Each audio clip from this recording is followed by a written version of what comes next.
Marhaba, assalamualaikum. Alam niyo bang meron ding malaking dam tower ang Taif? Vlog na ito ay dadalhin ko kayo sa May Awalib Hotel o ang tinatawag nilang Heart Mall of Taif. Hotel na ito ay binubuo ng 30 palapag at ang last floor nito ay ginawa nga nilang pasyalan. At ang Peak View Cafe na ito ay tinatawag nilang Belly View. Kasi lang entrance fee na 30 real at inclusive na dito ang inyong order.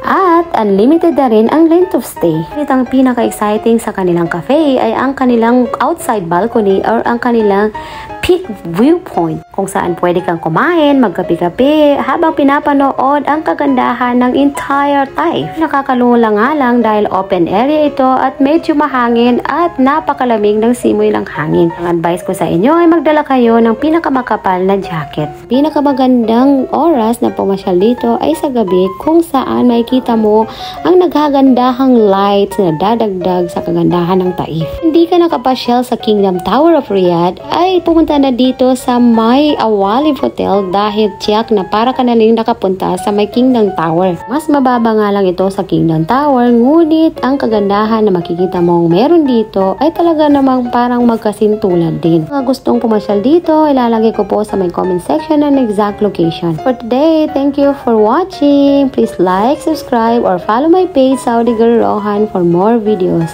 Maasalama!